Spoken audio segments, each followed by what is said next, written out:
Okay, thank you, Emma. Well, welcome to this fantastic afternoon seminar. We have some fantastic speakers lined up. My name is Nico Mietje. I'm a civil engineer by trade. I'm really interested in what's below the ground surface. And that is not just our buried assets, so pipes, cables, foundations, but of course also our green infrastructure, our trees, tree roots, and how these interact with each other. So today we're really going to cover a number of different areas from our different speakers, and hopefully that gives you a broad idea of the sort of challenges we face in this field, but also what opportunities there are as well. So I will hand over to the speakers in order. As Emma said, there will be chance for some very short questions after each presentation, but just to keep to time, I will only take, depending what the time is, 1 or 2 questions, but there will be a longer discussion at the end. So our first speaker is Holger from Go Science, and he will introduce himself. Over to you, Holger. Great, thank you. I hope you can hear me and there's no echo. I've got 2 screens to just make sure I can see people and give my presentation. Yeah, so many thanks for having us again. Thanks to the Tree Design Action Group and all the chair to invite me back. We had a session last year which was equally well attended, so I hope I can add a bit more information. My title that I've been given is Mapping What Is There. I'm a geoscientist at the British Geological Survey, one of the agencies responsible for subsurface mapping. And I'm currently at Government Office for Science, where we are scoping a project, a foresight project on the future of the subsurface. Why are we doing a lot of this? And I just wanted to put, thinking about putting this into all my talks. The planet is warming, the oceans, the atmosphere, and we are going to have increasingly impacts of climate change to deal with. In particular, I want to draw out this piece of work in the City of London with the Met Office and the British Geological Survey, which looked at what very densely populated and very dense cities can do about with adaptation to the climate change situation, and of course that particularly the heating, extreme heat, and also the extreme rainfall events that we might again get next weekend. And you can see there the 5 conclusions where the subsurface can play a role are all obviously very familiar to us, and I can now hopefully give you a few insights into that we are making slow but significant progress into helping you and your community. When I say you, the people who are interested in the tree side, but also other people, the spatial planners and town planners and utilities, make better decisions more quicker. So a couple of slides for me as an earth scientist, as a geoscientist in urban areas, particularly the subsurface is complex. So this is a nice little graphic from an archaeological author that sort of shows the top, say, 2 to 5 meters and the complexity. So it's not an easy environment. A lot of human impact. We obviously live in the Anthropocene, in the human period, human geological era, and people have created a lot of mess in terms of archaeological remains, building, contamination, and of course all our buried infrastructure. And then just to give the deeper picture, so this is a graphic from the Netherlands, giving the sort of the scale here goes down to 4 kilometers or 3 kilometers perhaps. And again, you can see a lot of interactions with the subsurface. Lots of those have to do with, again, decarbonization and net zero, whether that's storage of nuclear wastes, storage of carbon dioxide, pump pressure, sort of energy storage. Getting towards the surface, we have geothermal potential in the hundreds of meters, but also in the very shallow subsurface. And that combined with the previous slide and what we're sort of to talk about here, when we come down to trees, up to the trees, that is all competing for space. it's not just competing for the pore space, but also literally for the cubic meters that we have under our feet available for all these interventions and mitigations. And one part, for example, of that might be that in cities like London, we might have to consider more strategic where we live and work. And there are lots of international exemplars where that is already being addressed.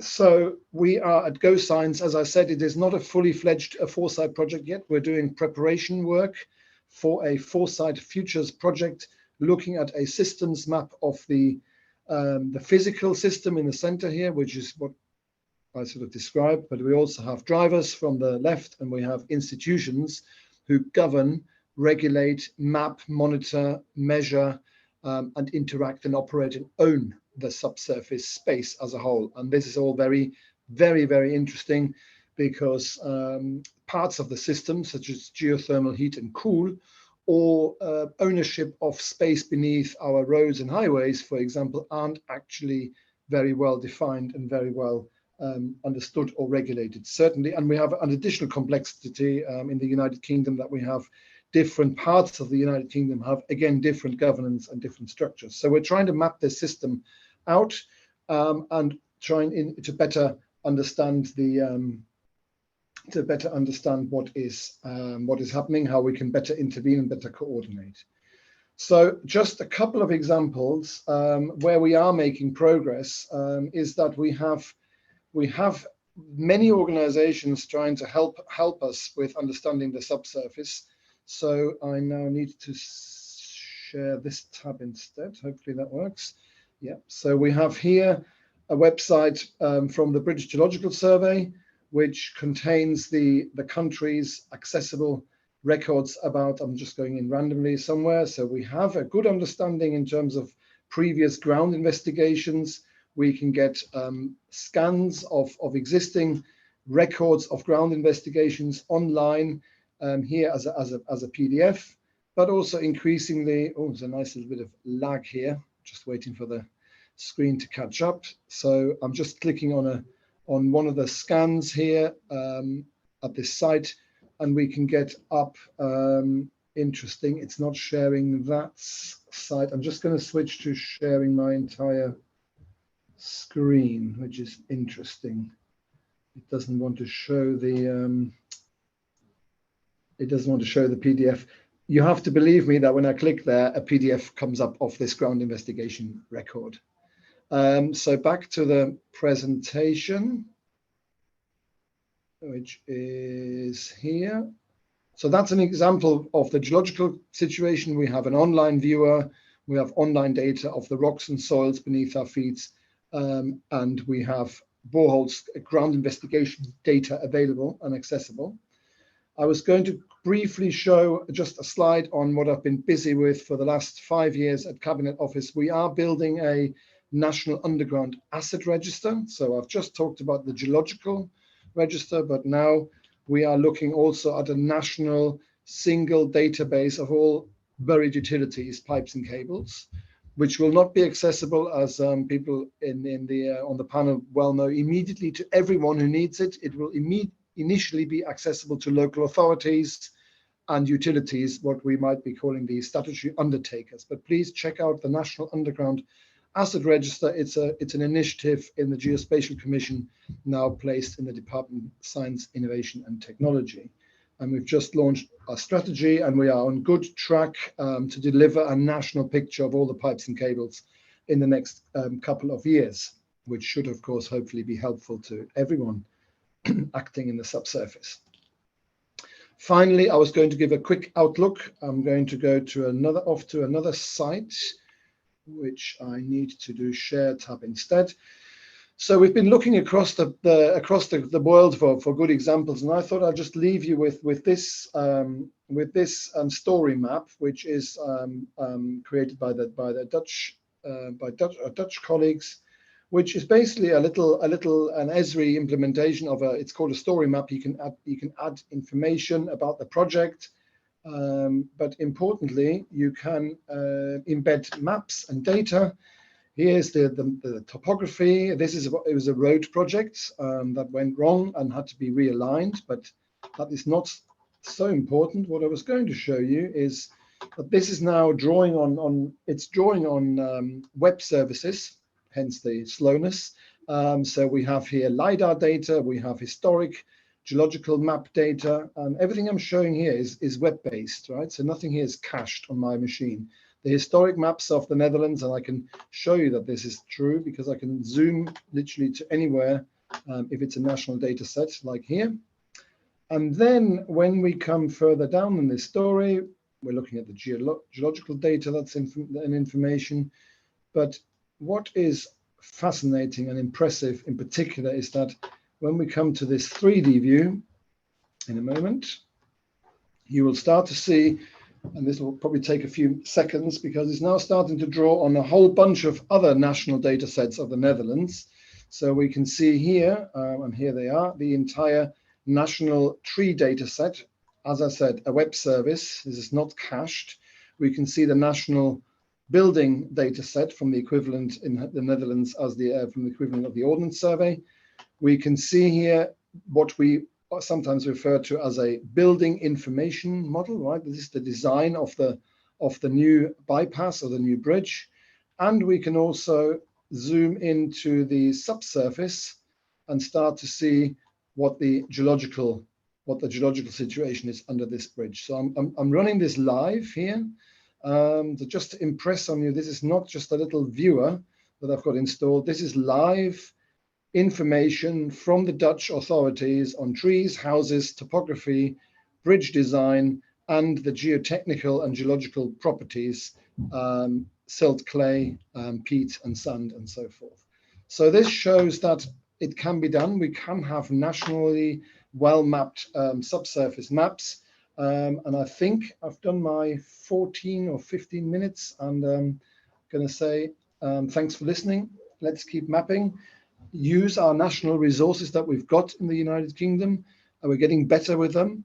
And let's, importantly, keep sharing information and also feedback. So thanks for the opportunity to present. Thank you very much, Holger. That was a fascinating presentation. I think because I started, mine was a bit shorter, so we do actually have a bit of time. So we do have a question already, but for everyone else, please think of questions and we will invite you as and when. So the first question is, so service you were showing from the Dutch government, I assume, is this something we could implement in the UK? And if so, who would have access to it? Yeah, great question. So in case of the pipes and cables, and I can also answer the name there that I saw, I can answer the question about the frequency of updating.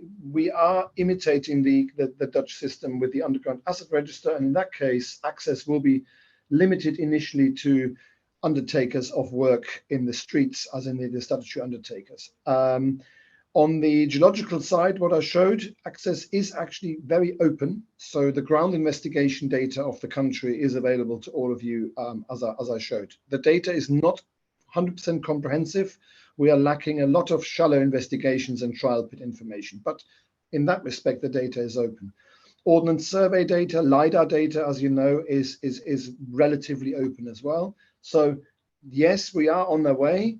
The Dutch model, the Dutch situation is that all those data layers I've showed are publicly and openly accessible because the Dutch government has taken the decision to centrally fund this, fund those services, and we are not quite exactly in that same space. Thank you, Holger. The questions coming in quick and fast, so I'm trying to keep track of them and ask as many as I can now, but then there might be more later. So another question is, how often is the Dutch service updated? Do you know? Because from a tree perspective, that would be fascinating to know. Yes, and I have to declare I do not know with the trees, regarding the trees. I know the geological information is probably updated on a half year, sort of monthly to yearly basis. Information is coming in, but the models are probably not done on a daily basis. The Dutch cable information system is updated much more frequently. They have a feedback loop, which could probably be a matter of days or weeks. And I do not know about the trees. someone in the audience might know. So yeah, apologies. That's all right. A few questions about NUA. So first question is NUA, I think that's what the question means, is that now accessible for local authorities? Absolutely, it is for local authorities in our first, so if you go search for NUA online, we are now operational in the Greater London Authority area, in the northeast of England and in Wales, and every local authority who has signed the agreements has now access to it. We are scaling up to hundreds and then to thousands of users in autumn, so it's not going to be accessible to thousands of people immediately, but theoretically every local authority has now access in those three areas.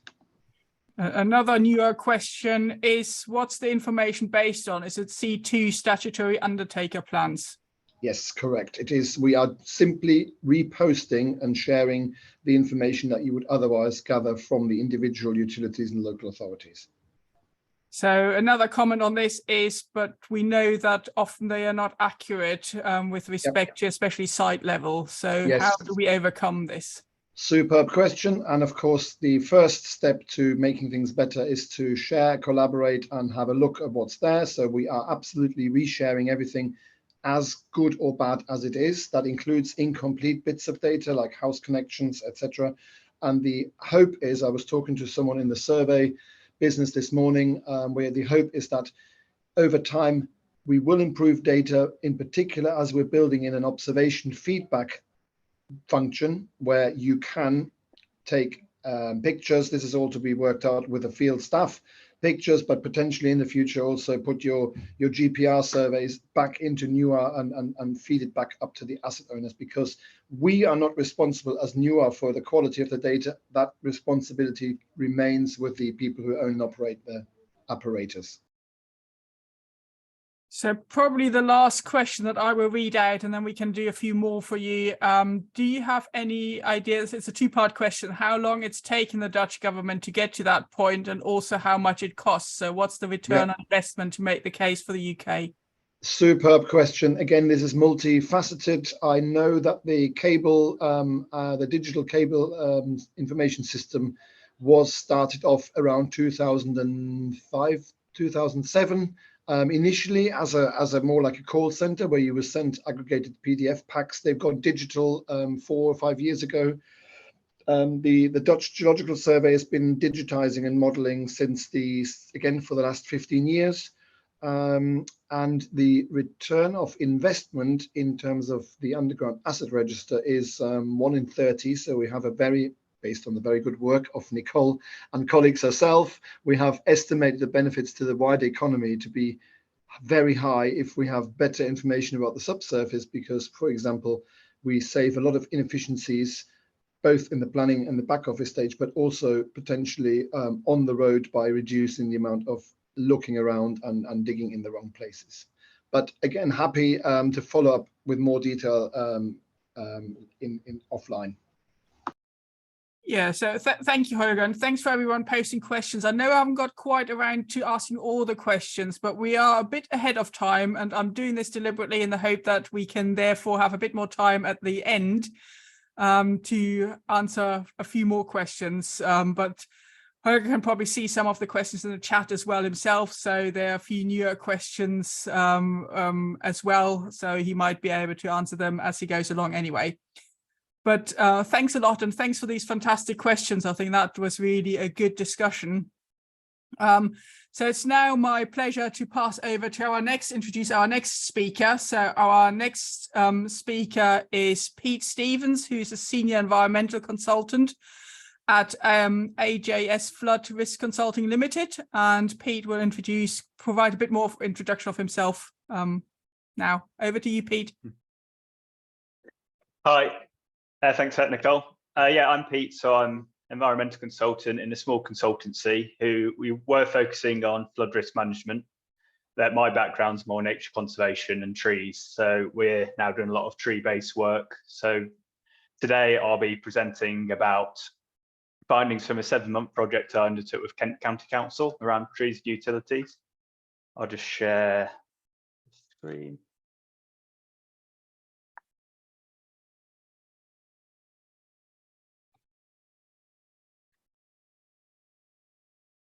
So hopefully you can all see the slides now on full screen.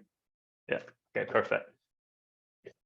Yeah, so this was a 7-month project undertook with Kent County Council, and it was looking at collating the current guidance on trees and utilities.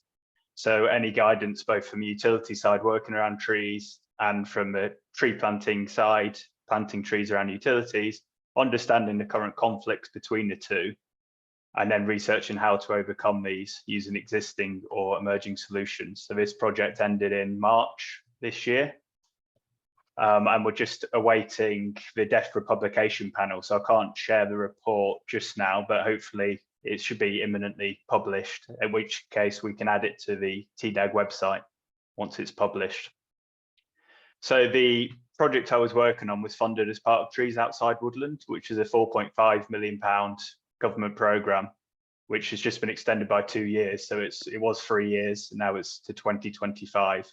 So Trees Outside Woodland is funded as part of the Shared Outcomes Fund and delivered in partnership with Tree Council, Natural England, DEFRA, and 5 local authorities. And this project with trees and utilities formed part of Kent County Council's, one of the 5 local authorities. They were doing an urban tree establishment pilot, of which this formed part of their work.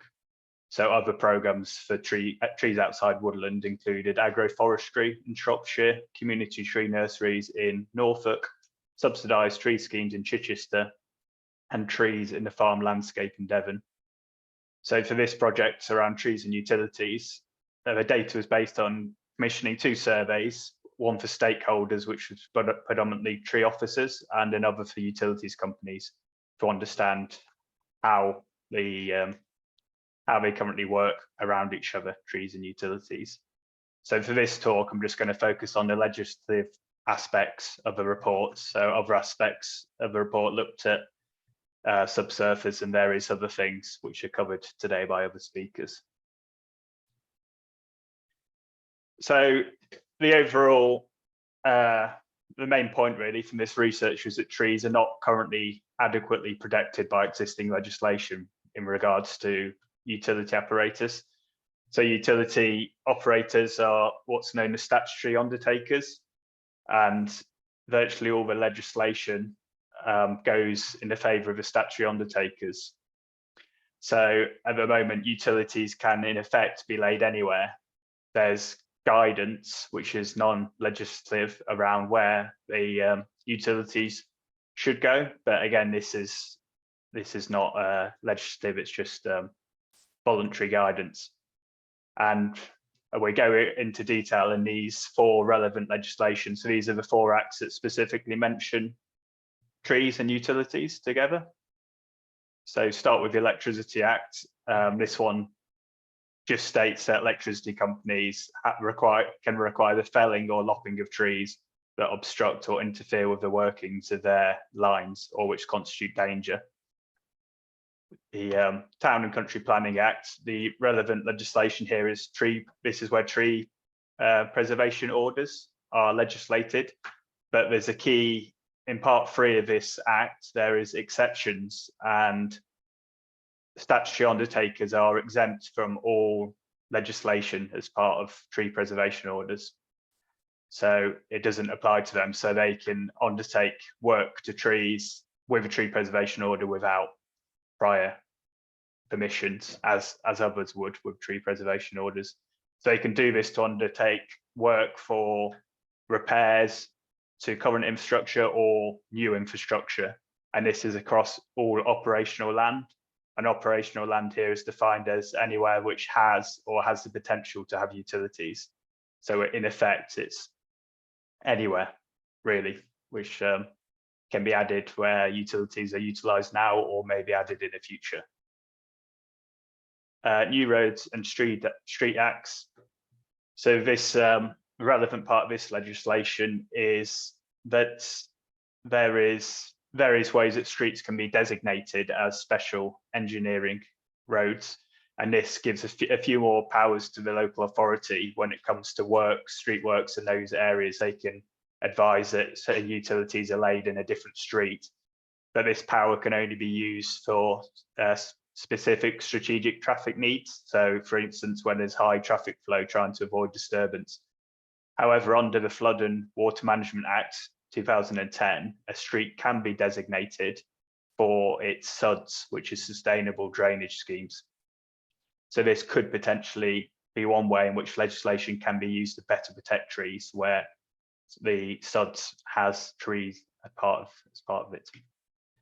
And again, similar to the Electricity Act, the Communications Act requires utility undertakers, they can lop or fell trees that are interfering with their apparatus. So all of this together means, because utilities can be laid anywhere and utilities companies have permission to require the felling or lopping back of trees, it effectively means no trees are safe in terms of legislation when it comes to utilities. Obviously, we all need utilities for our day-to-day life, but currently it's a very one-sided affair.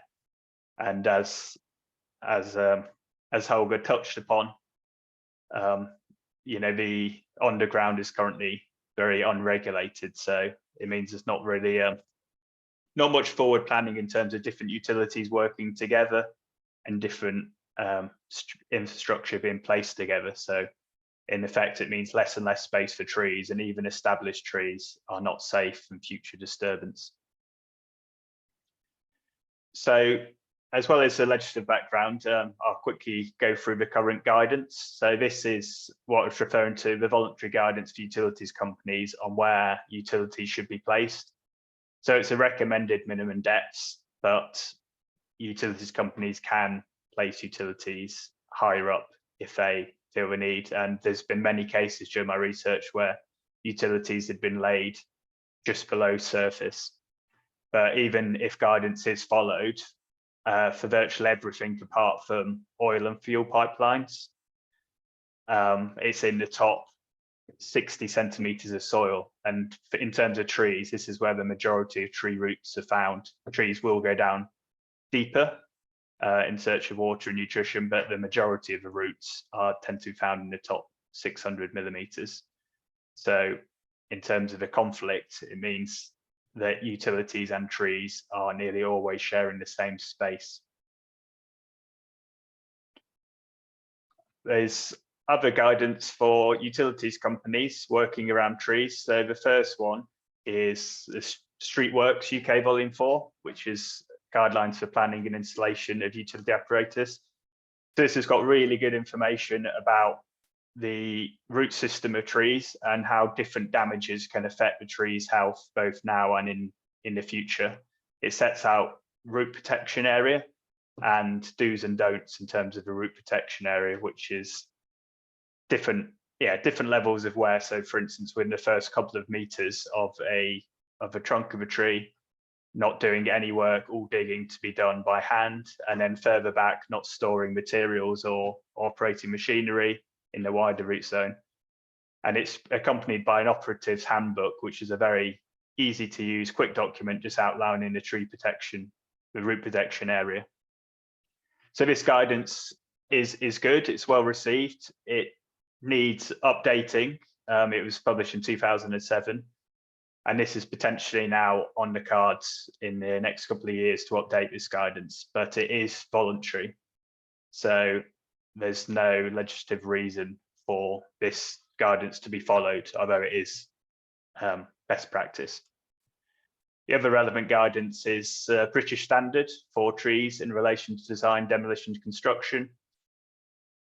Again, this has really good advice on root protection measures, reinforces the work from the Streetworks guidance around placing utilities away from existing trees and taking into account the future growth of trees, both above and below ground. And it also advocates the use of shared utility trenches wherever possible, and trenchless technologies, both of which have the potential to significantly reduce root damage.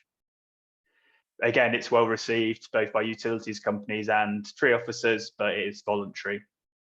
So at the moment, there's no legislative backing for this guidance. And it's currently being updated as British standard, which is due for completion in 25. And finally, we have the TDAG guidance, which is, so here are two examples here, the first steps in trees and new developments and trees in hard landscapes. So the first step guides just give an overview of everything to consider with links for more information. but trees in hard landscapes has a lot of technical guidance around trees and utilities and various other aspects of urban design. So these are very well received by stakeholders, but because they're not seen as core industry guidance, they're less used by utilities companies, although some of the utilities companies had read them. So one of the key improvements that could be made is incorporating this more holistic approach that TDAG use into some of the other guidance, and possibly making that, if that guidance could be made mandatory, it would make a huge difference. I'll just quickly touch upon a couple of guidance from operators. So there's a lot of circular references when it comes to tree planting around utilities. So there's a good practice guide around planting near high pressure pipelines for the gas industry, and there's also water industry standards. And there's a lot of these contain, and utilities companies often have their own standards as well, which draw upon these. And there's a lot doing around about trees, no trees within 3 meters, hedge trees within 6 meters, bigger trees within 10 meters, and they all refer back to the Streetworks UK Guidance, Volume 4, which has no reference and has never had any reference to tree planting restrictions. So it was circular referencing, which turns out to be false, but it's still, a lot of utilities companies still refer to this diagram, which causes a lot of confusion when tree planting is undertaken. There's no technical reason why trees shouldn't be planted around utilities. And there is protection measures that can be taken to encourage the trees away from utilities. So these extra guidances have caused a lot of confusion on the ground, but have no legislative truth behind them. So the project recommendations in returns to the legislation was to update the guidance for Streetworks UK and make it mandatory, and also to have more legal protection for trees. So street infrastructure has a lot more existing protection in existing acts like the New Roads and Streets Act, where roadworks are likely to affect someone else's apparatus in the road. All reasonable steps have to be taken to give a person reasonable facilities for monitoring their works, complying with requirements made by them for protection of their apparatus. So if trees were given were made street apparatus legally, then it means this existing protection would apply for trees as well as for things like lampposts and other existing infrastructure. So it's a quick whistle-stop tour. I think that's about 15 minutes. So I'll hand over to Nicole if there's any questions in the chat. Yeah, thanks, Pete, for another fascinating presentation. Being the chair, I take the prerogative that I can ask the first question on this. So I've got a question. You talk about the Streetworks UK or previously NJAG guidelines where to put utilities.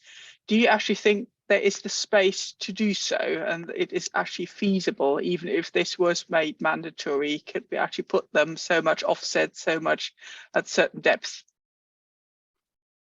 I think the space is always going to be very, very tight, and I think the main way forward, which is something that TDAG have long advocated for, is the use of shared trenches where possible. So certainly in new developments, this could be very feasible to have every utility in a utility tunnel, because while the work's been done initially, this will actually reduce the costs of putting all that infrastructure in place initially, because obviously all the operators are not having to dig the same road again and again. And there's no reason, again, why utilities can't share trenches if protective measures are taken. And some utility tunnels can be as large that you can actually access them without needing to do any digging. So there's access tunnels perhaps every 100 meters or 300 meters. Or they can be smaller scale, just a shared trench for, different telecoms companies to use the same trench rather than dig the same hole 5 times, which has happened. Yeah, absolutely, and it speaks to my heart because it's actually a recommendation I passed on to George Freeman, who's the Minister for Science, only about a month ago. So after he visited the university. I've got one more question on the legislation also. You talk about NERSWA or the New Streetworks Act. There was a Traffic Management Act from 2004. Did that change anything? Because that superseded some of the 91 documents. I would probably have to quickly go through the research again because to answer that technical question. So maybe I'll write that one down and that's all right. And there at the end of the chat, that's okay. That's fine. Okay, I'll now try and find the start because Holger has been really busy also answering his questions. So now I have to try and find out where the start is. So one of the questions we had is, would it help if we actually put everything deeper? So we bury everything deeper, so there is less conflict in the very shallow subsurface, the top meters, let's say. I think where ground conditions allow, that can be a sensible approach, and certainly with utilities tunnels, that could be an option to have a whole utilities tunnels quite deep. But in terms of individual utilities, the issue will still happen if they need to access that. So if it's done in a traditional way of just burying it and then digging it up again when they need access, you're having to dig through the root layer of the trees anyway to access. So if it was 3 meters down, you'd still have to have significant trench operations. So it would have to go hand in hand with changes to the system.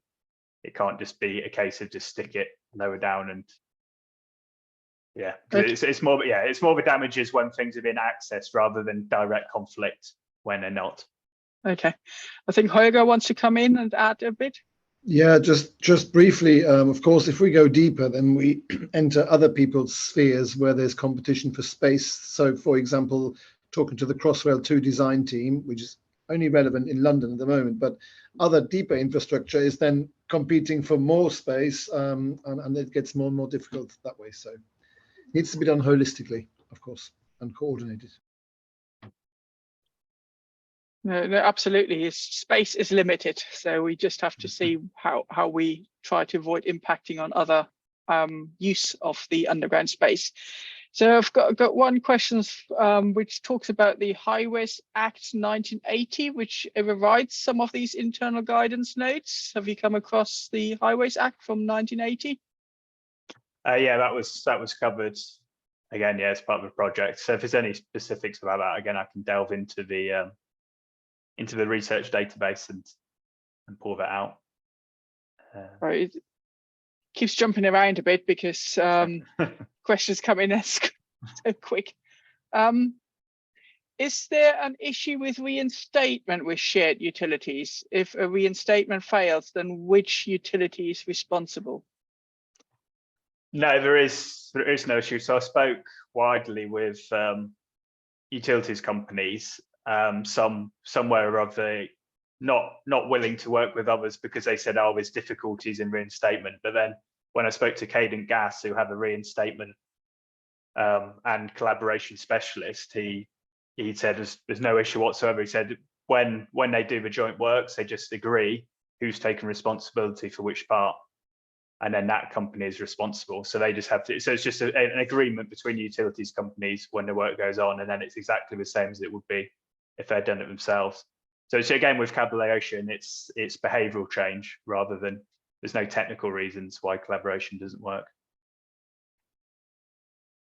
Absolutely. So one question has just come in saying a lot of the talk is about dealing with new utilities. Urban environments such like the City of London have existing incredibly dense utility arrangements, which is sort of where my question also led to, in the very shallow depths, as there's no space available. So not sure how you basically utilize the idea of multi-utility tunnels, how they would work in the very complex existing environment. Yeah, so this is where the cost implications come up. So to retrofit utilities tunnels is hugely costly.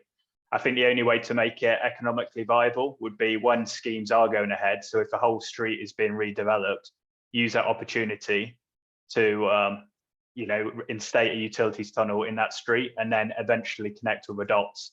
So to just go across the whole country's urban areas and stick in utilities tunnels. Although in the long term, I wouldn't be able to put an exact figure on it, but certainly within a few decades, it would pay for itself. but the upfront cost is just too high for it to be a viable option for the government. Absolutely. And Sue? So I can't find my yellow raised hand, but anyway, so I had a really interesting example from the City of London. It was St. Mary Axe, and all those big Eastern cluster towers were going up. You know, the cheese grater, the Swiss Re, the whole damn lot. And to put in a shared utility tunnel down St. Mary Axe to feed all the new utilities that were needed would have been £1.5 million. And it was considered too expensive, which is crazy when you consider the value of all those buildings that were being built. I mean, it was hand in the back pocket for each of those developers. So there must be some, it's not just the space, there must be some barriers to a willingness to kind of look at this sort of whole street utility management. I don't know if anybody's got any sort of insights on that. I think on that point, Sue, it's behavioural change, because the overall cost to society of utilities tunnels, even retrofits, is positive. There's a positive benefit to society. Even retrofitting, of course, new developments are more cost effective. But the problem comes in that every utilities company, every developer is only ever going to see a small amount of that cost. So to dig up their utilities every 5 years is only costing them 10% of the cost of the utilities tunnel. So their incentive to fund the utilities tunnel is very low. But added together, all of these players over a longer period of time, it's financially viable. But in terms of those individual options, it's pay now or pay a small amount later. And unfortunately, a lot of them will choose for pay the smaller amount later. Okay, I think it's the last question that I'm going to read out, but do keep them coming, and remember we have another session at the end. So my last question is, do you have thoughts on Stockholm tree pits and their effectiveness in allowing trees and utilities to coexist? So as part of this project, I did look at the different tree pit systems. There'll be other people, certainly in the panel, probably in the audience as well, who know more about this than the practical side. So this was bringing together examples. And as I think it was Emma said at the start, possibly Sue, every company is claiming their solution is the best, which with the money spent on marketing just make it very difficult to actually find the facts.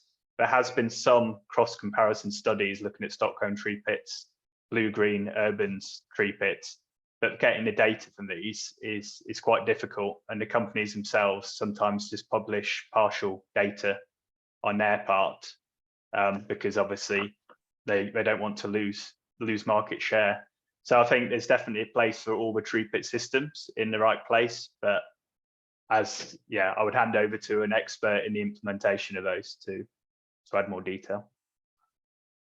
Brilliant, thank you. And as I said, we're still ahead of time, which happens very rarely when I do these webinars, so I'm really quite pleased. So, but keep the questions coming. We will take more at the end. So it's I'd like to thank Pete again for your presentation, and I'd like to hand over to John Rose for our next presentation. Please, John, if you give a bit of an introduction of yourself and then take us away. Okay, hello, John Rose. I work as an urban forest consultant with Tree Economics, and my topic today is from master plan to underground, so above ground aspiration to below ground delivery. So I find rather an all-encompassing topic. I should just share my screen.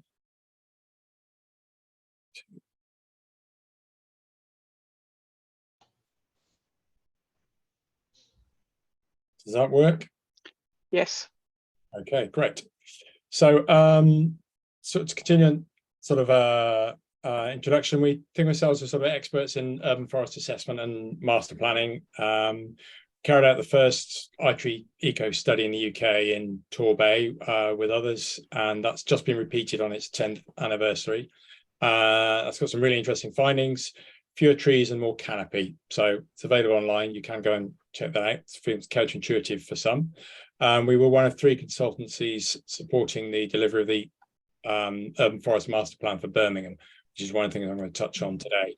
We also work with canopy cover studies and opportunity mapping work, helping local councils work out where best to plant trees, which again is some of the stuff that I will talk to shortly.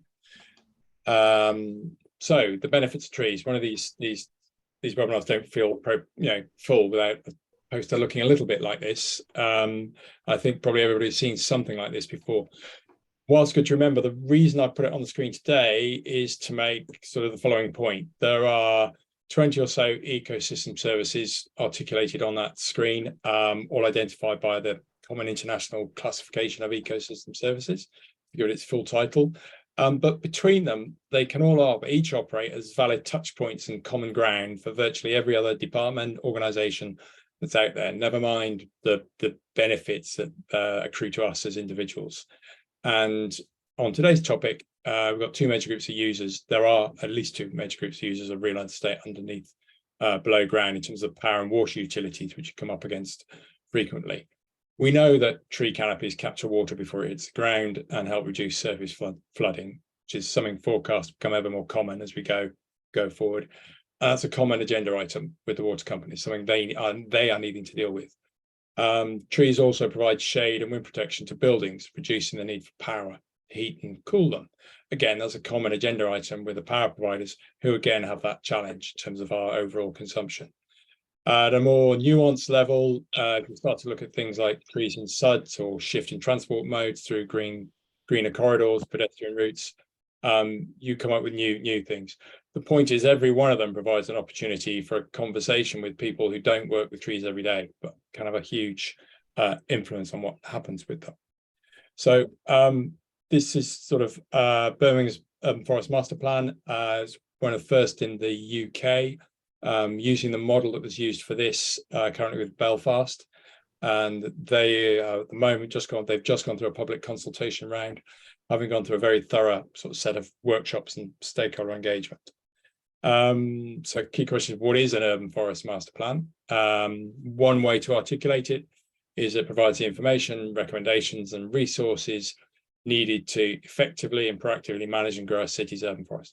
So that's a fairly all-embracing but pretty technical description, and whilst it's correct, it somehow misses some of the main point.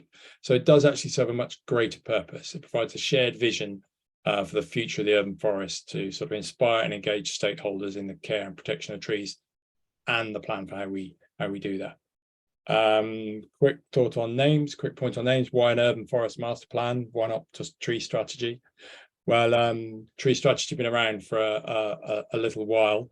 2005 UK Trees and Towns survey sort of advocated and championed comprehensive tree strategies, and a lot of them do a good job. They do focus on public owned street trees, and they are how local authorities manage trees and their policies locally. The intention with naming it sort of Urban Forest Master Plan was aiming at the landscape scale, greater in scope of in land and time horizon. It covers all the land, both public and private, therefore requires engagement with far more stakeholders. You cannot do this in-house. It's got to involve people outside.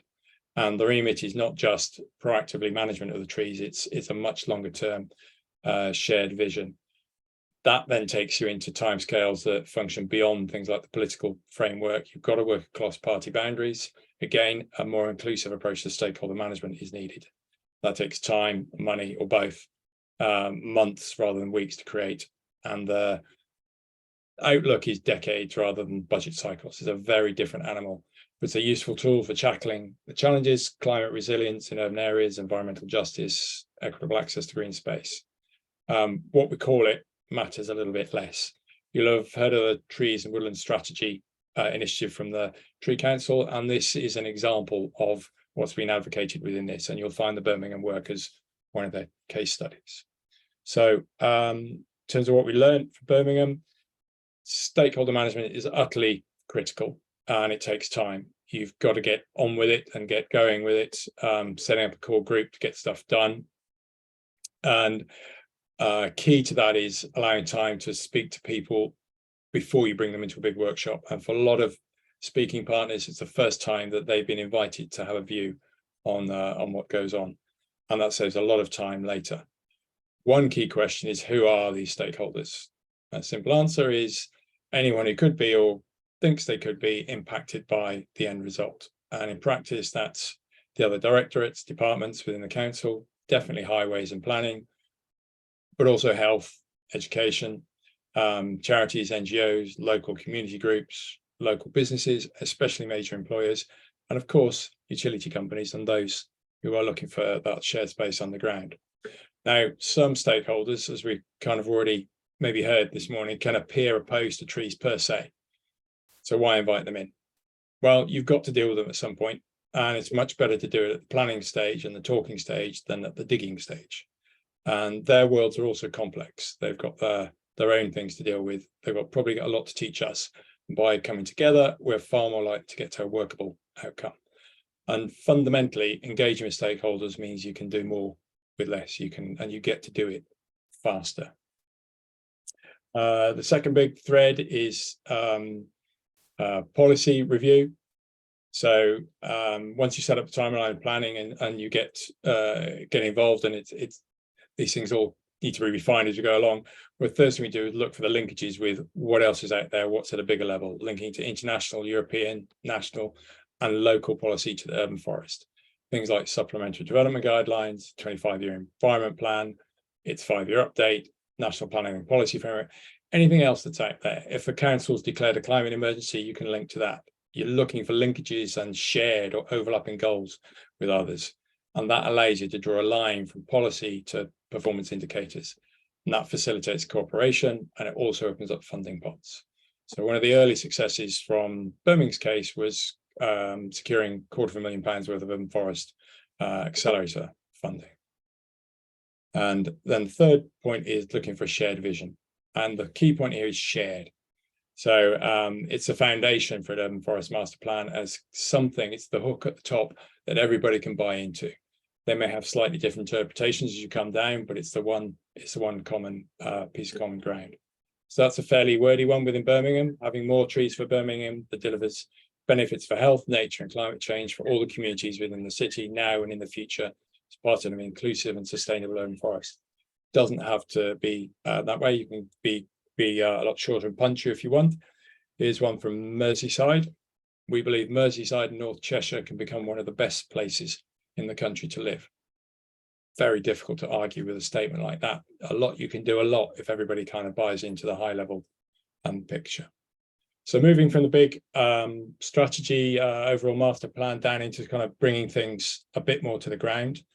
You still have to work with local funding priorities and local balances of prioritization. So this is an extract from Barnett's Tree Policy 2023 to 28, and we did some of the preparation work that was then utilized within this. And what you have in front of you is a simple tree equity model. Along the x-axis, the bottom, the horizontal axis there is a measure of street canopy cover. That's basically all trees that are over the streets, pavements, and verges, not the woodlands, the parks, or the back or the gardens. And on the vertical axis is a mix of what I call urban challenges, so a weighted blend of heat, flood risk, air pollution, and deprivation levels. And that allowed the team in Barnet to examine resource allocation at ward level and justify taking a differential approach to where they planted street trees on a ward by ward basis. You're going to have to justify those decisions to elected representatives, which is not always very easy. To come down into the opportunity mapping, and if underground is the next piece of the puzzle, it's kind of how far can we get today? We can get quite a long way. We started this work just over a year ago, I think, and it's gone through several iterations. There are now projects live with 3 or 4 other councils, and each time the different priorities come up for the hotspots and protocols for what we can do. But the prioritization, the overarching aim is always the same. Cut the amount of time working out where we're going to put our new trees in terms of new tree pits, maximize the benefit we get when we put those trees in the ground. Practical terms, we're talking a lot of issues even at the surface level before we come underneath. You've got how much actual pavement have you got versus that occupied by the cars. We've got accessibility guidelines. We need to be at least basic entry point is 2 meters wide or 1.5 meters wide if there's an obstruction, for which trees count as. how wide, how much space do you need at tree surface level for the tree pit and its guard. We've got all that street furniture, lampposts, BT cabinets, traffic lights, the rest of it. Then they'll drop curbs, which don't show up on the mapping generally. How do we find a way to map those? They've got to be taken care of. Residents don't want trees planted in front of the house that they've already secured permission to access. And then there's underground, and delivering on tree planting, especially retrofitting into existing streets requires recognizing all of these. And that last box is the toughest, I'm sure you appreciate. We take a balance of urban challenges and map them. Between 4 and 8 is what we recommend. As you go beyond that, pulling any one of those levers doesn't really deliver too much difference. We weight them, a balanced weighting according to local priorities, and that changes as you go around the country. And then we deliver a sort of an overall hotspot map. So that is basically a representation of 20 by 20 meter tiles, if you will, each one given a score.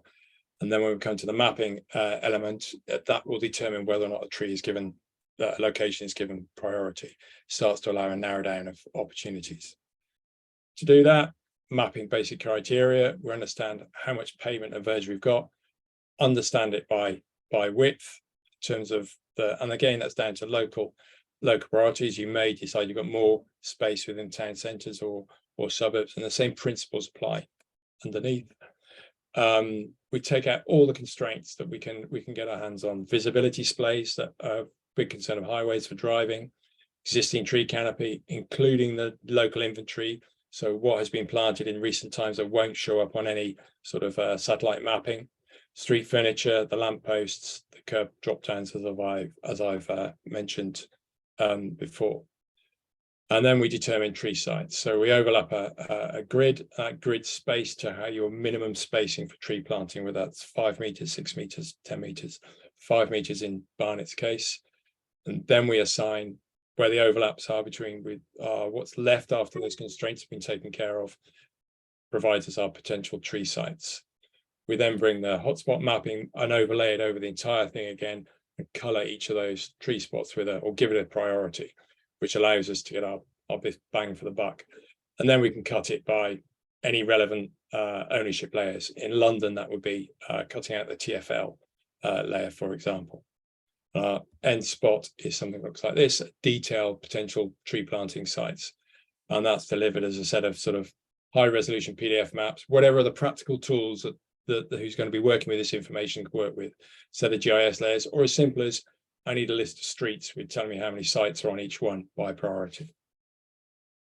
The next challenge is obviously this and being able to map this. And I have tried to get hold of National Underground Asset Register data, not quite accessible to me yet, but that's next on the list, and that will allow us to get a lot closer. It won't solve it completely because, as already been pointed out, it's the plan, it's not the actuality, but it's we'll get us there. Some final thoughts. Ecosystem services are the common ground for our shared agendas. Stakeholder engagement is utterly critical, and we must be inclusive. Shared vision provides a common sense of direction. Opportunity mapping is an exercise that takes practical account of other calls on space. So that's a route by which we can deliver on this. And finally, as with all urban forestry, most urban forestry, solving underground is a people challenge. It's not a technical challenge, it's a people challenge. Thank you. Thank you, John, for another excellent presentation in our set of presentations for this afternoon. While I read the questions out, if somebody wants to ask the question themselves or has a slightly more subtle question, please just put your hand up, raise your hand, and I'll ask you to ask the question yourself. But just going through some of the questions, there's a bit of discussion on the chat already.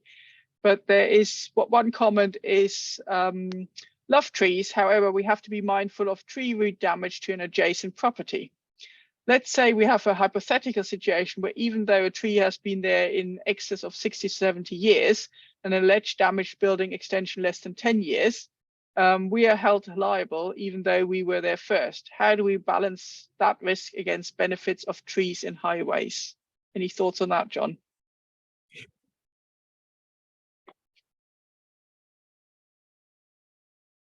Good. Sorry, we were there first. They've come along. My only sense is we just have to keep talk it through. I don't have an answer to that one. You can say it's utterly unfair, but it's the way we currently function.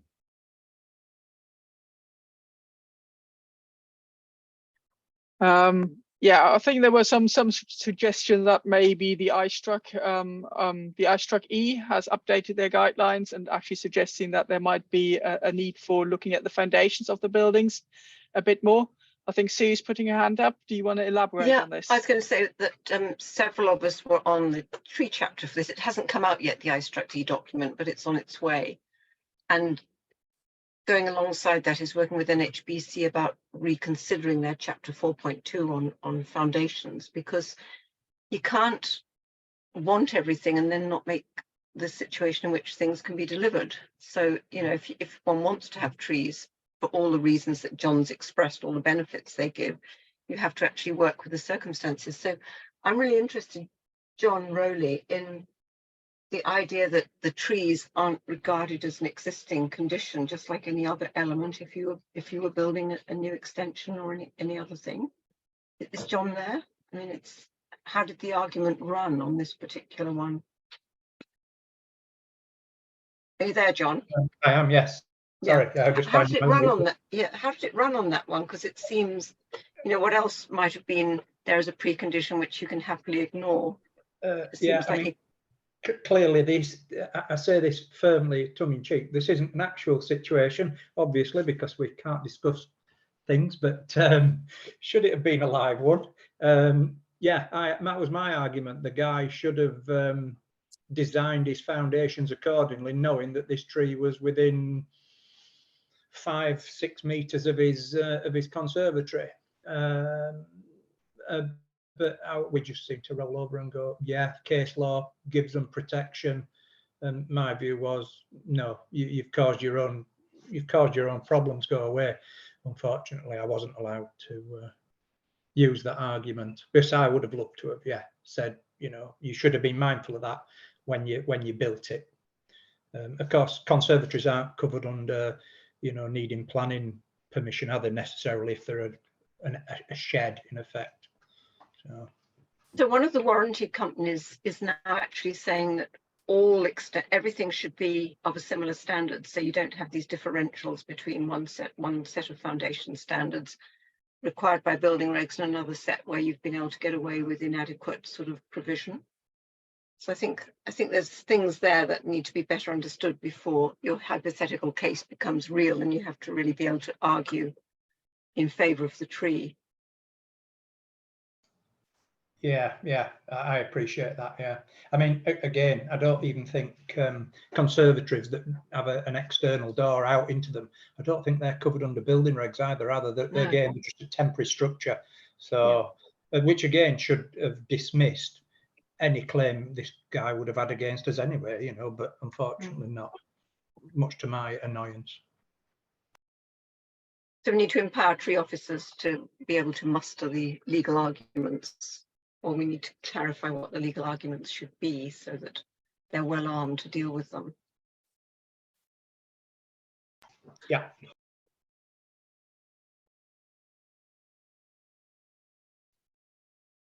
Fantastic. I think a few more questions have come in, but so keep them coming. So one question is, identifying locations for trees is one thing, but how do you go about dealing with statutory undertakers in dense utility environments when installing new trees? Right, my point on this is we need to bring them early in the game and solve these problems at a much bigger level. So we're at the point of individual trees and individual sites is quite difficult because you're dealing with existing models, and whoever has the most powerful existing model will tend to just use it. And we have to take a step back and say, right, we want to plant 1,000 trees across the borough. We know that you've got utilities in the ground. We know that you've got a job to do too. Let's find the common ground. By the time you're looking at arguments over individual trees, it's very, very difficult. And we keep rehearsing the same problems again. I think Emma also would like to come in. Emma? I had a slightly different question, and someone's just asked something about climate change in the chat, Nicole. I don't know if you're in a position to answer that one about subsidence and changing climate. If not, I'll have a go. My question, my question was, it actually related to the very last point you made on your slide, John, was that the underground is a people problem, not a technical problem. And I just wondered what our other panel members thought, and also our chair. Is everything a people problem, Nicole, or do you think there are some issues where technical things are unavoidable? Thank you, Emma. Well, I think it's probably a bit of both. So I think there is a lot of communication required, a lot of engagement required, a lot of working together, collaboration required. So that's a sort of the people side. But I do think there's also a technical issue, because if I think about the buried utilities, a lot of them have been in the ground for tens of years. They deteriorate over time. We use them, I mean, we basically replace them. The rate we're replacing our utilities, they have to last for 160 years plus. So I think we need to also be mindful of the fragility of those really old assets. But at the end of the day, everyone on this call is the consumer of what these assets transport. So whether that's water, gas, electricity, broadband, we all want this. So therefore we're all in it together. So I think it's not just a people problem, but I think the people side is definitely often overlooked. I think Holger also wants to come in with that question and dig me out of a hole. No, absolutely. And thanks, John. I really enjoyed your talk and the mention of the people. So just from experience with the National Underground Asset Register, I was stakeholder engagement lead for 4.5 of those 5 years, and it is a predominantly a people engagement communication issue, but then obviously backed up, as Nicole said, also by good technology and good data, and so it is a combination of both. What we've been doing in preparation at Go Science in the last few months is we have actually engaged with quite a few people on the legal and property and ownership side, and it is very interesting how little England in particular is the land beneath the surface, how little it is sort of owned and regulated and clear when we go to things like mineral rights, geothermal heat, the space itself. And that is why I think inevitably it is going to be a people, culture, societal problem, because we cannot just, well, some people have the powers to do whatever they want and lay a new pipe, but in the end of the day, it is a bit like the commons, really. I think that the subsurface should be thought of much more, in particular under the public land, should be thought of as a social, a common place, and therefore we need to interact. And I also enjoyed what Sue said. Every intervention and adaptation to climate change and net zero will have ramifications on some other parts of the system. There's no perfect solution to dealing with extreme rainfall in cities. But it's happening. So I think it is also better to take some action and communicate the consequences rather than just sit here like the frog in the proverbial boiling pan and just not take any action at all.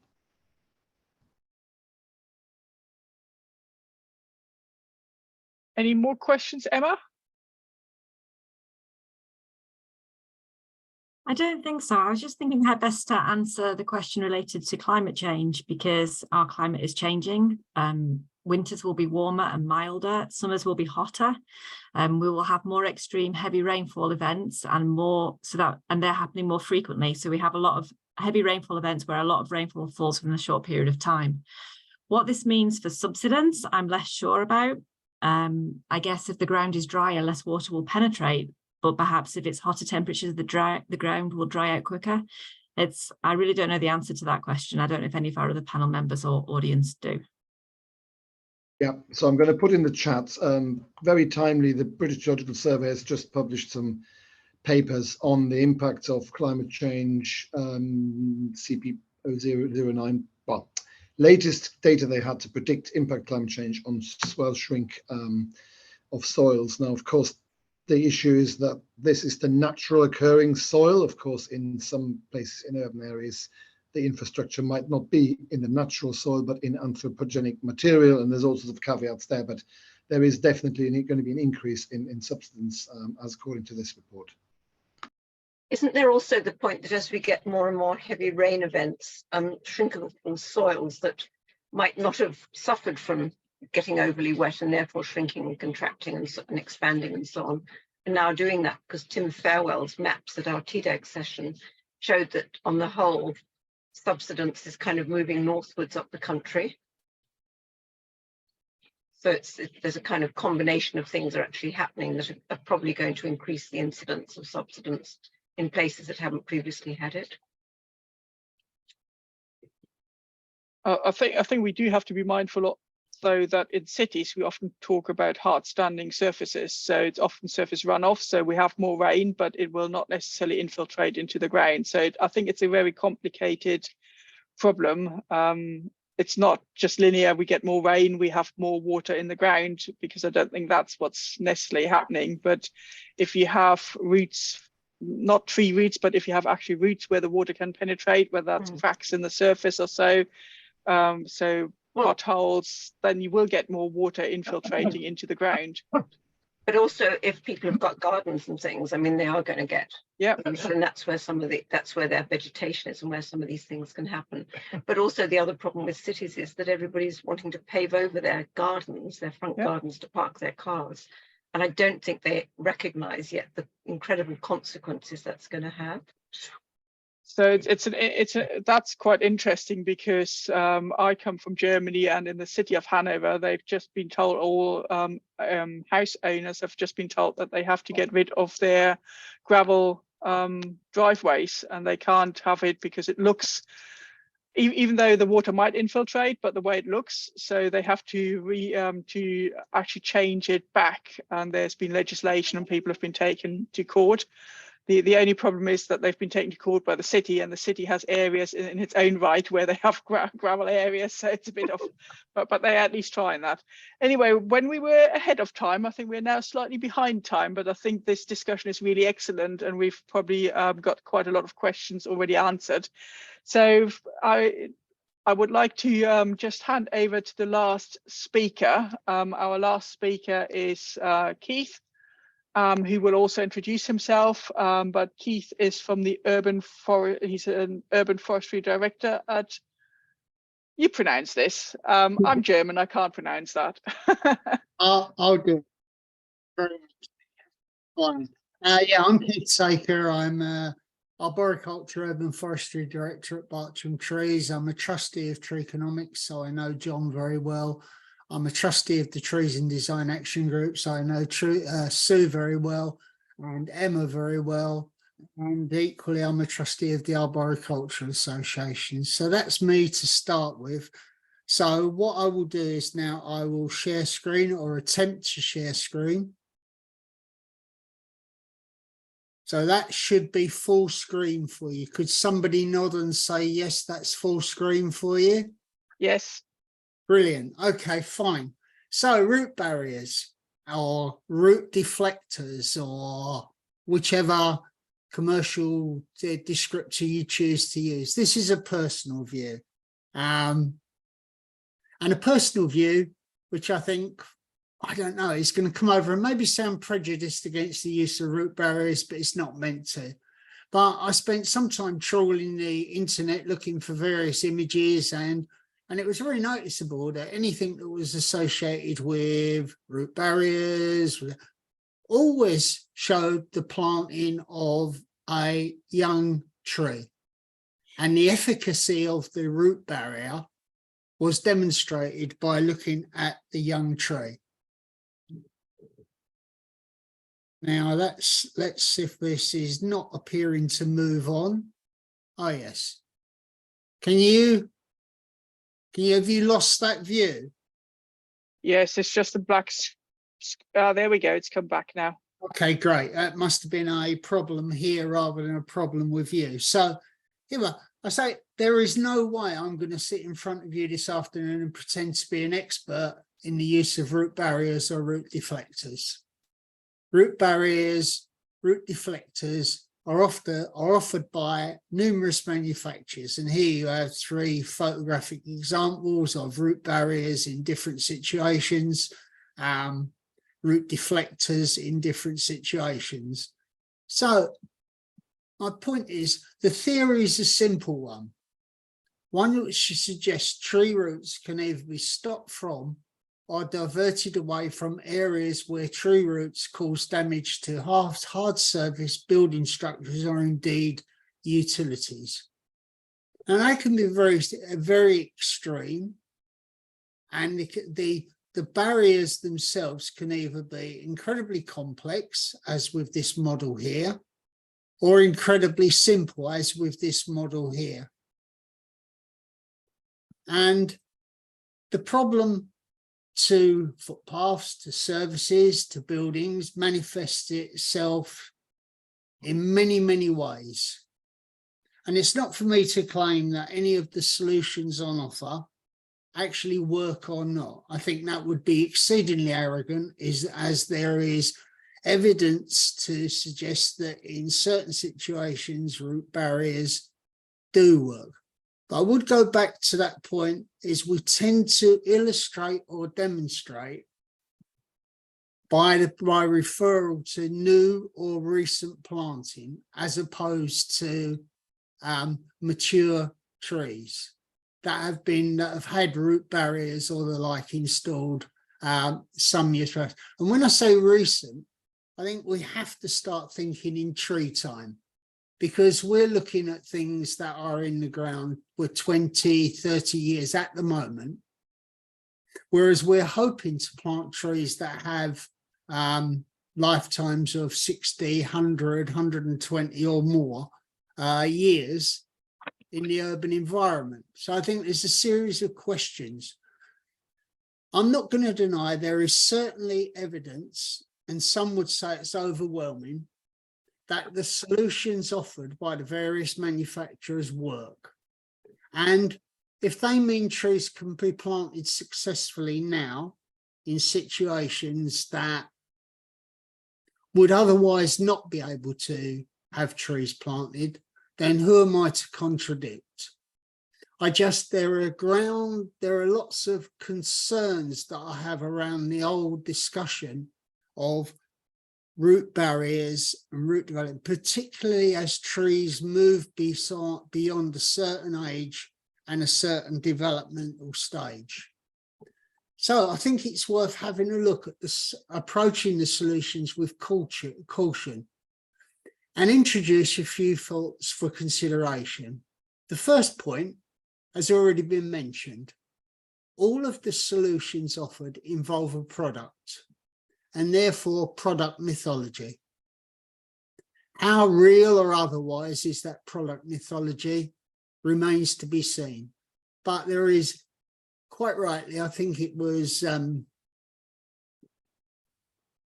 was it earlier on? I can't remember. Anyway, somebody mentioned earlier on about all of us that produce products are in competition with each other, and we all produce mythology around those products. All of the solutions have only been around for 20, 30 years, which is no time at all in tree time. And I think even, so there was a question asked earlier on about the Stockholm tree pit.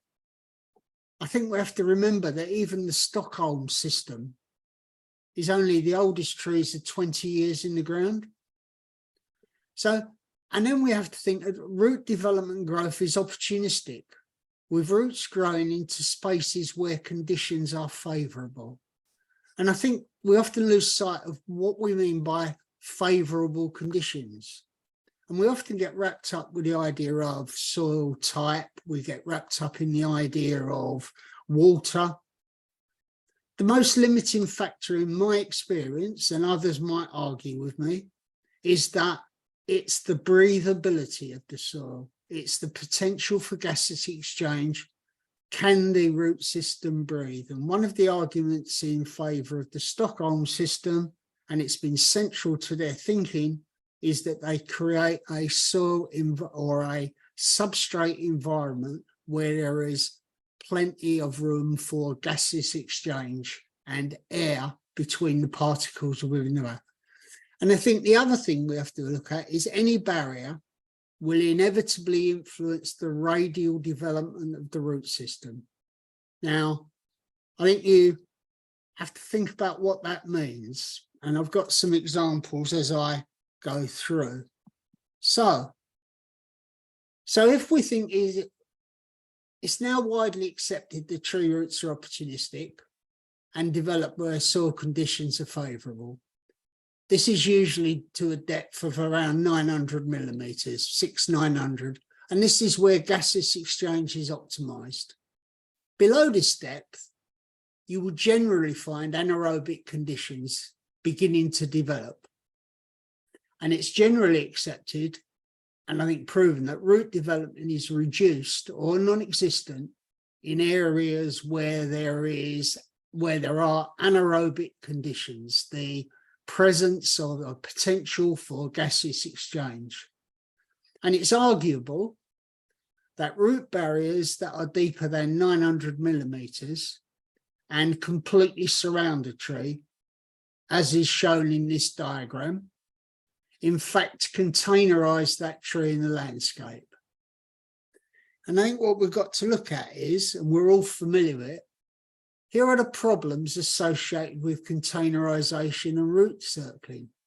There's this general assumption that root circling will only occur in a container from a nursery, but it will occur in any container, and that container is unlimited in terms of the size. It remains a container.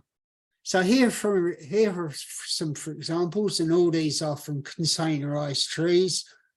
Here's the root circling in a small 2-litre pot, I think that was. Here's some extreme examples of what happens. And here you can see the root circling and the framework of a container. But if you can actually appreciate that, the container can be any size, any shape. This was an interesting case study from a South Coast local authority. Underneath this tree was a circled root system. The tree was rocking across this point here. And it was a failure from the circled root system beneath the tree. That tree had been in the ground, planted for some 25 years. The tree was probably 7 years old at the time of planting. So that's a 30-year-old, 32-year-old tree that succumbed after 32 years to the problems associated with root circling, root girdling. Here's a more, and I apologise for the quality of photographs here, but here's a larger container. So if you think you're looking at this, this is a case study from San Sebastian in Spain. And while root barriers weren't used, the same principle applies. You had, on one side was this new landscaped area, but the landscaped area dropped and had a concrete wall. You can see the river wall, and at each end of this line of trees was another concrete wall. That in fact became a huge container. And one of my theories is, if we're using root barriers, and we're using root barriers to a great depth, we're using them to sort of 900 mil and below, that we begin to create these root barrier, these containerized areas on a landscape scale. Equally, you must remember on the example I gave of the elm tree from the South Coast, that took 30 odd years to materialize and become problematic. Here's some examples. This is root barriers to a depth of along 1 or 2 planes. So we've spoken about complete containerization, complete circling of the root system of the tree, irrespective of size, which can be from a thimble right the way through to the landscape sculpture. Then you change the root direction and root growth. And here's an example. I don't know where, but you can see where you have the pathway barrier, the curb barrier, but look where the tree's root development has occurred. It's occurred along the area where ground conditions are actually favorable for that tree growth. And you have a similar effect on this root buttress here. You can see the root is directional. It's directional along the plane that it can't access and will expand into that plane. And the consequences can be dramatic. So what worries me, I'm not suggesting that the use of root barriers or root deflectors are inappropriate. I'm suggesting that the consequences can be dramatic, in that if you look along this is basically the shade, or the photograph on your left is basically a container form for a tree, but the container has been lifted with the root shape. On the illustration on the right, you can see also that the root plate is virtually a container lifted. And I say it's a concern of mine. And I did say this was going to be a personal view rather than, so here's another view. Same thing. You have root direction controlled by the landscape on either side. And what you have is tree failure. And I think there and previously, you're looking at a tree that is older and older than 30 years. And I think this has to be considered when we're talking about recommending root barriers. We then come on to the next phase. And we're looking here, if the root barrier is shallower than 900 millimeters, is there a possibility that tree roots will grow under the barrier and then grow upwards towards the surface again? Now, there are many discussion boards, and I've chatted with folks at Green Blue Urban and others about this as a potential problem. The discussion points are real, and I have to say Green Blue in particular are very open to discussion points. But again, the examples given or the demonstration models are invariably less than sort of 20 years old. So you're dealing with small trees where the tree hasn't grown. So this is research from Florida. And I've also seen similar research in the US and similar research in, I think it might have been Germany, I can't remember, where it's been demonstrated that the root barrier in place, you can see the trunk of the tree on the right, and you can quite clearly see the roots going underneath the barrier and then emerging and then going up towards the surface again. So how effective is that barrier over time, and does it achieve what we want? I don't know, I can't answer that. So we move on and we look at this situation, which is the same piece of research again, root barrier in place. And you can quite clearly see the trunk of the tree, which is clearly marked trunk. And you can see the roots that have come down, marked by the blue arrows, and where those roots emerged at the other side of the trench. So there's a clear indication that the roots have gone down and come up again. So again, it's that depth. How deep is your root barrier set? And what are you actually doing if you set the barrier too deep? Do you containerize the tree? If you set the barrier deep so that it changed the directional, opportunistic directional movement of the root systems, do you introduce instability in the future?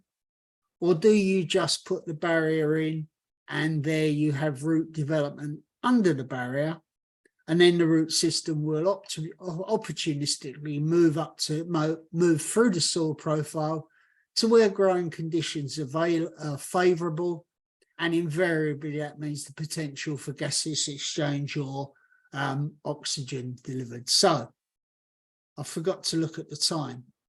So on the contrary side, because this is where I've split, however, it has to be accepted that if we want trees to grow in difficult urban spaces, in harmony with hard surfaces and with utilities, then interventions may be necessary. The use of root barriers, root deflectors, is a perfectly reasonable intervention to make, and there's real evidence that they work. But as always, time will tell, and I think it's the time will tell. We don't actually know, or in my experience, we don't actually know what happens as roots develop. And we haven't been using these systems, including, these are shots from Stockholm taken last week. We don't actually know what the long-term consequences in terms of root development. The oldest use of this system in Stockholm is 20 years. And I think you find most of, if not all of the crate systems and associated models, the product range, very few of them have more than the 20, 25 year, maybe 30-year history. So we don't know. One of the discussion points we had in Stockholm while I was there last week was, can we excavate? Can we actually take up a tree that's been growing successfully in this model and actually see what's happened to the root system? Because potentially even here, where you're getting, the Stockholm system is a linear run. It's a wide linear run, and it's a trench that often goes the length of the highway. But what's going to happen in time? And I think this time question is really, really a difficult one. So and this is me concluding, I think I've just about done my 15 minutes, but in conclusion, during the production of BS 8545, it was often stated that planting trees in the urban landscape and achieving a balance between trees and hard surfaces is, and it still remains, an intellectual exercise. There's no recipe or formula, and many manufacturers would have you believe that there is a recipe, there is a formula. In my view, and I said this was a personal view, every site will have its own constraints, demands, and potential solutions. I think we have to accept that every planting site, even if we've removed the constraints that we can, will in fact still have constraints. And it then comes down to species choice and the trees we use.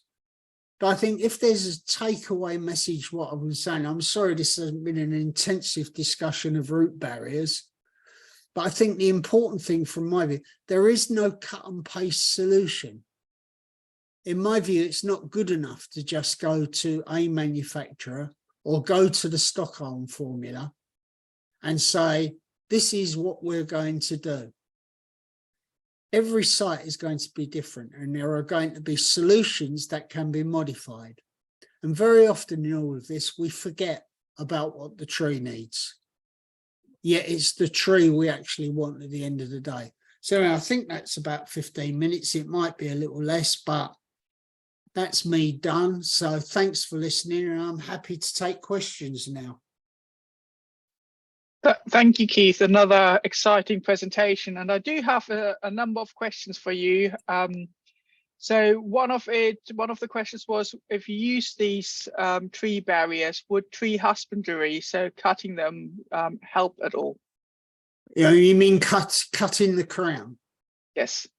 Okay, well, again, pruning extends. The only piece of research I know of it is now quite dated now, but demonstrated that regular pruning to reduce root development. This was when testing for subsidence, and so sorry, I can't remember the name of the study. demonstrated that yes, you can influence root development and slow it down, but once you've started the cycle, you have to be doing it on a cyclic basis, because if you leave it, the tree will actually compensate, so you'll get increased vigor. So it has to be on a 2-3 year cycle to actually manage. But yes, it undoubtedly it will actually affect root development, but bear in mind that will also affect tree development. And you know, the ultimate test, the ultimate gainer is the work that's being done in London and elsewhere when it comes to pollard in plane trees. It has an impact, but you have to go through that cycle. Thank you very much. I've got one more question. Is, have you got any views on copper impregnated barriers? They claim to provide a chemical and physical barrier. No, I think the same limitations will apply there. We used to use copper impregnated containers in nursery production, for above ground and below ground container production, and it's largely an obsolete practice now because of the cost, the expense, and the limited effectiveness. Okay. And a more generic question, but that follows what some of the answers you've just given in your presentation. Is there any evidence that the use of root barriers inhibit the growth of the tree? No, not at the stage we are now, because as I said to you, certainly most of the diagrammatic and photographic representations of the installation of root barriers, root systems, the tree's still exploiting the space that's available. So if you look at the last picture on the screen, or think of the last picture on the screen, those trees there are Quercus palustris. I'm aware you can't see them now, but they were 18-20 centimeters when they went into the ground, which implies that they are maybe 15 years old, maybe 16 years old. They've been in the ground in Stockholm 4 or 5 years. So again, you're dealing with something that's 25 years old. So at that stage, no, there is no inhibition of plant growth.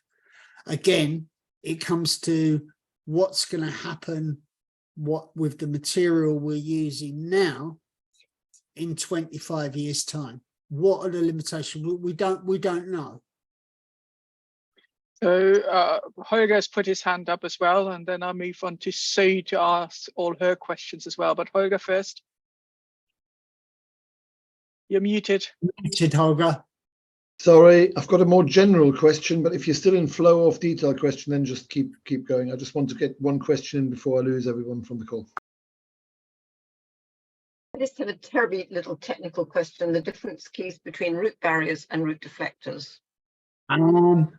Andy Tippin has just made a comment on the chat, and I'm aware that there's work going on within the London Tree Officers Group to work with a particular manufacturer to see whether you can get shallower root deflectors so that the roots are actually deflected at a shallower level, so you take out that immediate buttress growth that is so instrumental in damaging the footpath. So I think if Andy's there, Andy, if you would like to explain that further, because I've only seen it where Rupert was using it in Hackney.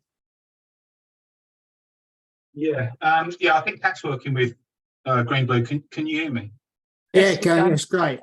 And because again, you mentioned Rupert, we went to a LTRA visit to Hackney last year with Rupert, and he was, I think he's on the call too today, and we were seeing that that potentially the trees were girdling.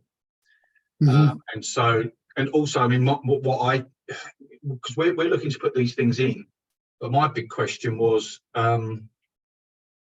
especially the crate system, is how much roots actually get to there, or are they just being girdled in this root deflector, and you're installing a lot of plastic in the ground for tree roots never to access it? Yeah, I think that's a very valid point, Andy. I've asked that question myself on numerous occasions. And again, it goes, I mean, even some of the early green blue and other manufacturing installations, how many of them have we actually lifted and say, okay, what actually happened? Did Rupert want to offer something? Because I saw Rupert, I didn't realise Rupert was in the audience. Rupert, is there anything you'd like to add to that? Because I first saw those shallow root deflectors at your place. Yeah, I mean, we've used, we helped to develop the root director, and I think there's a difference between your use of root barriers and root deflectors in their application. I've used them for a number of years in Hackney. So, but you are looking at 20 to 25 year period, and they have been modified, making rather than a square root director, to have it elongated, so there's more length to it. It's much more shallower. We were trying to get them to not have them so deep in their application, and it's very much on species. If you're putting large canopy species into a root director, you've got to be mindful that it's going to get girdled just on the size of the tree it will hopefully get to. But its use in causing pavement disruption, I found it has worked. It's reduced the amount of pavement disruption, and to highway engineers, they like that because they only see trees as an issue with their surfacing. So well, I must say, Rupert, walking your area with you sort of made me, because if I'd been doing this talk 3 years ago, I would have launched, but I've had to modify because the work that you, Andy, Katrina are doing, I think, does say that there is. It's like everything else. We can only work with what we've got now. And it does seem that the root deflectors do offer some sort of, I won't say solution, but certainly they can take out immediate, or, they can take out some of those immediate problems. Do you want to come in? Yeah, it was just one quick little thing. I've been having a bit of to and fro with John Rowley about, he's saying trees' roots seek water, which is an important element for them. But usually, my understanding is they're usually seeking air. So if they start being problematic, it's because they're desperately trying to get to oxygen. I just wonder if we can clarify that. I will use my famous or infamous analogy and then open myself up to ridicule. But on a hot afternoon like this afternoon, if I say to you, would you like a drink of water? You would say, almost certainly, yes. If on the same afternoon, prior to asking you whether you wanted a drink of water, I put a plastic bag over your head, then suddenly your, if you like, demand for water might be somewhat less. And my view is, on all the evidence I've seen, is that gaseous exchange, the ability to breathe, is the biggest driver, and water is secondary. So that's my view. So if that helps, and for what it's worth, talking to Bjorn again last week, and obviously over the years I've got to go now, he's adamant that the whole Stockholm solution is because the tree roots can breathe. The whole system is built around this idea of gaseous exchange. Sorry to have interrupted you, Holger, with our little tree details. No, not at all. Not at all. Nicole is in the chair. I'm happy to go later. No, that's fine, Holger. You asked your question. Yeah, I've almost just typed it now, but I'd like to know now or in the chat or in the future to help us here with scaling the project. Which central or devolved government departments, policy teams are people talking to already, or would like to talk to, think should be interested in this topic, or are interested in this topic. So I'm thinking, you know, we obviously have a good stakeholder map of some teams in DEFRA, of some teams in Department for Transport. But I'd be interested if anybody, you know, wants to say a few words, or just contact me later or put some ideas in the chat, just to build the stakeholder map. So I'm interested in central or regional devolved government departments and their policy teams. Thank you. That's just one for me. Thank you, Holger. I think you're going to take answers by various means, aren't you? So if nobody's shouting out, but obviously if anybody has some direct answers for Holger, let me know. I've got one almost coming to an end now, but one generic question for all our presenters. And we heard a lot today about challenges with planting trees potentially, and that there might be conflict and all this. But really, obviously, we want to increase our urban tree cover. So this is related to all the speakers. Have you got any suggestions of key actions that we can all take collectively to break down some of these barriers? Personally, I'll start. I think John Rose was fairly near the mark when I think the assumption is that it's going to be a top-down movement. Everything I've seen in the last 10 years, so no, it's going to be a bottom up. It's going to be demand from local people. And I think if it would do one thing, it's engagement with the community more. And John, do you want to say it, because you feel quite strongly about this, don't you? Yeah, I personally, I think it's the most untapped resource we've got is the local populations within the places that we all live. And we are all part of them as individuals as well. And a lot of people will get engaged with their trees, but they lack confidence to do so. They lack a bit of the knowledge. It doesn't take much to transfer that knowledge. It doesn't take much to say, actually, we would like you to do this. Putting a little leaflet on the tree isn't quite going far enough. We need actually to engage them more closely, more deeply than that. But a lot of people out there who would engage, and they are also, let's not forget, they also vote. They are also the people that put into power the elected representatives that form the council, that form the senior decision-making team within our local authorities. So that actually connects up both ends of the scale. So I think the local population is the untapped resource that we should take advantage of. And John, would you like to say a little bit about the initiative in Bournemouth and the consultations that we did down there? Well, you know more about that than I do. Well, I'm trying to get you to talk.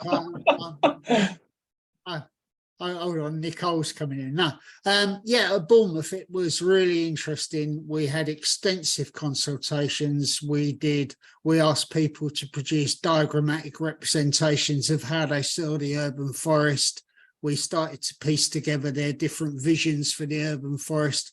And what we found was we could start to build up a pattern of what type of place they wanted to create in and around the area they lived. And I think that's the important thing. It's people want to be involved in the places they're living in. And if, as professionals, part of our job is surely to give them the information they need to actually create that vision for themselves, and therefore and then that does, John's quite right, that does, it becomes a cascading pressure up to political level.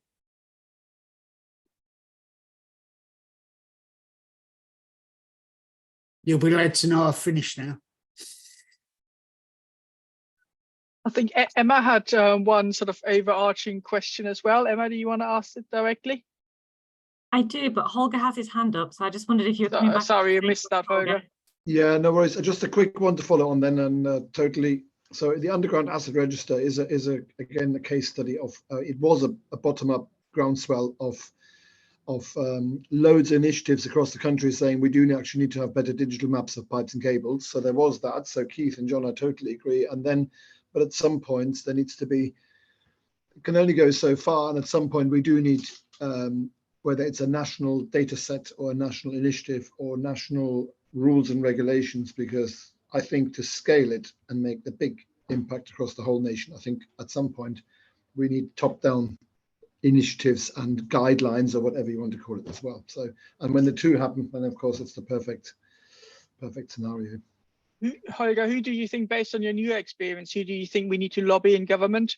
Well, this is what I was sort of trying to flush out a little bit from people in this call, because as it happens, of course, with that sort of diagram I showed, there are gaps in terms of responsibilities between various government departments who still think very much, well, and that is not central government, that's in any local and regional government as well, that you think net zero sits here, water sits there, biodiversity sits here, and transport sits there, when actually in the road space in particular, all of those things come together. So there is, I'm afraid, back to John's point, a lot of it is stakeholder and engagement and management of relationship, a lot of talking and getting people together across different boundaries and silos. So, but for example, interesting that Sue put their Department for Health. So even we hadn't even thought about that as a department, who obviously has an interest in the health of the people in the cities.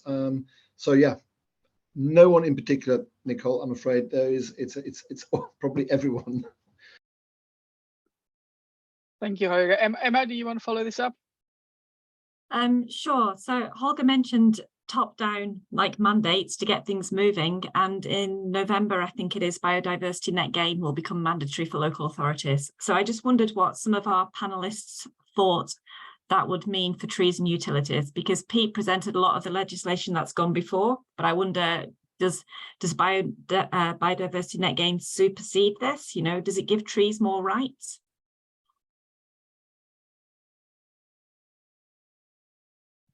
Do we still have I'm happy to start on that if you so I've already put this in the chat on that question, but I'll read it out for those who missed out. So I think biodiversity net gain, because we've already seen in examples where local authorities have legislated for biodiversity net gain before the November deadline. So some local authorities are ahead of the game here. And it makes it more and more costly for trees to be removed in any form. So trees being removed to place utilities will count towards this. We've already seen that it's virtually impossible now to develop a woodland for a new housing estate, because if you're doing the net gain off-site, you need to do a lot more habitat creation, and if you're doing it on-site. So already we're seeing a massive protection for woodland. Obviously for individual trees, the cost is less for developer, but the more trees they remove, it's getting more and more uneconomical. So they're going to have to consider existing trees and how they place infrastructure to not damage or remove those trees. So I think biodiversity net gain is absolutely fantastic way of giving more value to the trees, in the same way that CAVAT has in individual cases. Sue? I was just going to say that the Woodland Trust has just commissioned a small piece of research from Andy Hirons about tree species and their biodiversity value, because actually we don't really have as much clarity about that as we perhaps should. I mean, that might be another area where there's a bit more myth than evidence-based. So I think that could be quite an interesting space to watch as well. I'm very conscious of time now, with having sort of 4 minutes left, and I really want to ensure that everybody has can get or depart on time and get to probably the next meeting, as most the case. Obviously there were loads of questions, and I'm sure Sue and Emma will collate any questions if they come up after this, and you've had any urgent thoughts, and they can be sent out to our panelists as well, and hopefully we can get those answers or connections made. I think Emma said at some stage, if I saw that correctly, that she will also will take a record of all the questions, and so if there are any unanswered questions, hopefully we can get back to everyone as well. But it remains to me to say a big thank you to all the speakers and also the audience for spending 2 hours with us, but especially to the speakers for fantastic and excellent presentations. I think this is all from today, but I'm probably going to pass over to Sue and Emma if you wanted to say anything about the next event or anything coming up. Yeah, I'll do it briefly. So I want to thank you, Nicole, for great chairing as ever. So part B of this topic is trees and the underground, which method to use, where, why, and how, which should explore some of the things that were actually raised today. And that takes place on the 19th of July. I've put the Eventbrite link in the chat, but we'll send it out again with the notes from this meeting. And this recording will be on our TDAG website. You just go to past events. And I think the speakers have also agreed to share their presentations. Is that correct? A nod from everybody. Yeah. Thank you. So that will all appear as soon as we can get it there on the thing. And we'll send out an email to everybody who's taken part with the chat and the references that have been given and any other sort of information that would have been in a normal TDAG sort of little newsletter. So thank you, everybody, and next meeting. Yes, and enjoy the lovely weather if you can. Thank Lovely you all. warm weather. Thank you. Thank you. Bye. Thanks. Bye. Thank you all. Bye.